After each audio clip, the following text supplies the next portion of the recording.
రాష్ట్రంలో రెండు పండుగలు జరుపుకుంటున్నాం. మొదటిది ఎంతో ప్రీతికరమైనది శ్రీరామనవమి. ఆ శ్రీరామచంద్రమూర్తి యొక్క జన్మించిన రోజు, కళ్యాణం జరిగిన రోజు శ్రీరామనవమి సందర్భంగా సర్వేపల్లి నియోజకవర్గ జనసేన పార్టీ ఆధ్వర్యంలో మా అధినేత డిప్యూటీ సీఎం పవన్ కళ్యాణ్ గారి పిలుపు మేరకు ఆంధ్రుల అన్నపూర్ణం దొక్క సీతమ్మ గారి పేరు మీద ఈ యొక్క మంచినీటి చలివేంద్రాన్ని చిత్తూరు మండలంలో ప్రారంభించడం జరిగింది. దానికి సహకరించినటువంటి మా సోదరులందరికీ కూడా హృదయపూర్వక శుభాకాంక్షలు తెలియజేస్తా ఉన్నాం. ఇదే ఉత్సాహంతో రాబోయే రోజుల్లో జనసేన పార్టీని సర్వేపల్లి నియోజకవర్గం ఇంకా బలంగా ముందుకు తీసుకెళ్తాం.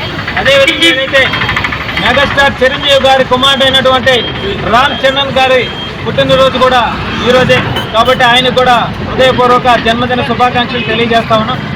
ఈరోజు ఏదైతే శ్రీరామనవమి అంటే ఈ ఎండల తాపంలో ప్రజలందరూ కూడా ఈ ఎండకు అల్లాడిపోకుండా పానకాన్ని కూడా మేమందరం కూడా డిస్ట్రిబ్యూట్ చేస్తా ఉన్నాం.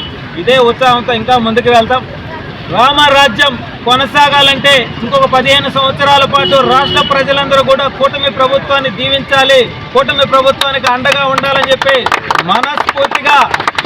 మనస్ఫూర్తిగా కోరుకుంటున్నాం. మీ దీవెనలే ఈ శ్రీరామ రక్షగా కూటమి ప్రభుత్వం రాష్ట్రాన్ని ఇంకా అభివృద్ధి వైపు నడిపిస్తుందని చెప్పి మనస్ఫూర్తిగా తెలియజేస్తూ, ఈ రాష్ట్రంలో కేంద్రంలో నరేంద్ర మోదీ గారి నాయకత్వం, రాష్ట్రంలో చంద్రబాబు నాయుడు గారు, అదేవిధంగా మా అధినేత డిప్యూటీ సీఎం పవన్ కళ్యాణ్ గారి అధ్యక్షతన ఈ రాష్ట్రం రామరాజ్యంగా ఈ 2 సంవత్సరాల కాలంలోనే పరిపాలన కొనసాగుతుంది. ఇదే విధంగా రాబోయే రోజుల్లో కూడా ఇంకా పరిపాలన బ్రహ్మాండంగా కొనసాగి పేద బడుగు బలహీన వర్గాల జీవితాల్లో వెలుగులు నింపే విధంగా ఆ రాముడి యొక్క ఆశీస్సులు ప్రతి ఒక్కరికి ఉండాలని చెప్పి మనస్ఫూర్తిగా కోరుతున్నా. జై శ్రీరామ్.